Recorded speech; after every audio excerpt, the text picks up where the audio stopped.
Welcome back to the channel. We are diving straight into the action today with the incredible story of Doc Brown sending Marty McFly home in Back to the Future. Get ready for a trip through time as we explore how this classic movie scene was crafted, and what happens when Doc Brown's frantic efforts to connect the clock tower go completely wrong. Tired of dropping your phone or struggling to hold it with one hand? The PopSocket's Pop Grip gives you a secure grip, works as a phone stand, and even lets you swap the top for a fresh new look. Simple, useful, and perfect for everyday phone use. Click the link in the comments to grab yours on Amazon. Next up, we are looking back at the golden age of science fiction cinema with our ranking of the 5 best sci-fi movies of 1980. We're breaking down why films like Somewhere in Time, Flash Gordon, Superman II, Altered States, and The Empire Strikes Back defined a landmark year for the genre. Now, we turn our attention to the ancient world with our list of the 10 best mummy movies of all time. We'll examine the history behind mummification, the unique storytelling in films like The Mummy's Hand and The Mummy's Tomb, and the incredible performances that bring these specters of death to life. And finally, get ready for the biggest news in the franchise. Brendan Fraser is returning to the role of Rick O'Connell in The Mummy 4, set for May 2028, with Radio Silence directing.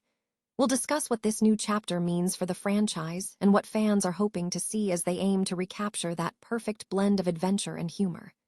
Don't miss out, hit that subscribe button, and let us know your thoughts below.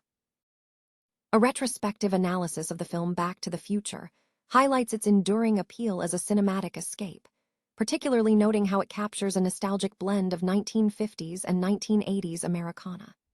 The report emphasizes the film's masterful execution of suspense and high-stakes action, focusing on key sequences such as Marty McFly's initial encounter with the DeLorean, the skateboard chase, and the climactic sequence involving the time machine. The narrative tension builds significantly as Marty races against time to return home, with Doc Brown frantically attempting to connect the clock tower to a lightning strike. The report delves into the directorial brilliance of Robert Zemeckis, detailing how the final moments showcased creative problem-solving, driven by budget constraints. Originally, the climax was planned around an atomic test site, but was ultimately shifted to the courthouse square and clock tower due to financial limitations, a decision that Zemeckis and Steven Spielberg deemed more romantic and effective. The analysis concludes by summarizing the film's core themes of destiny and familial connection, underscored by the final, frantic appearance of Doc Brown from the future. The year 1980 marked a significant milestone for science fiction cinema, as technology advanced to meet the growing imagination of writers, enabling filmmakers to create visuals commensurate with ambitious narratives. This decade was characterized by creative and bold work in the genre, transporting audiences to distant planets and other worlds. AOL.com has compiled a ranking of the 5 best science fiction films from this landmark year. The selection features a diverse range of cinematic experiences, spanning franchise entries, genre mashups, and profound explorations of philosophical themes. Among the top contenders is Somewhere in Time, directed by Gina Schwartz and starring Christopher Reeve and Jane Seymour. This film uniquely defies genre expectations, presenting a quiet romanticism and intimate period tragedy centered on a time-traveling playwright who falls in love in the past. Another highly rated entry is Flash Gordon, a campy comic book adaptation directed by Mike Hodges. Starring Sam J. Jones and Max von Sydow, the film leans heavily into its comedic elements, offering a nostalgic blast filled with colorful costumes and memorable villains. The list also highlights the enduring legacy of Christopher Reeve in Superman II, directed by Richard Donner and Richard Lester.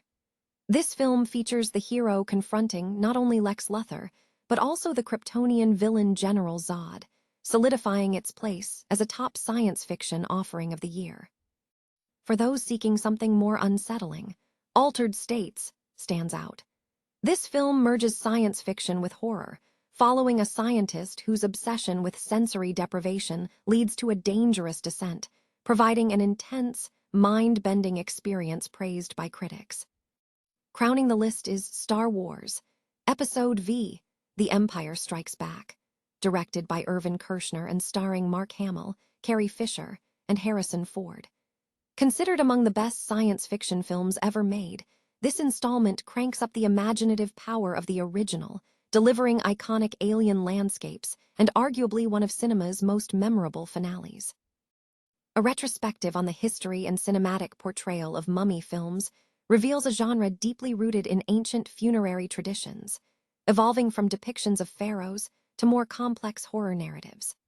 Mummification, a lengthy process involving organ removal and embalming, has long served as a muse for horror, often symbolizing punishment or retribution in screen adaptations, frequently viewed through a colonialist lens.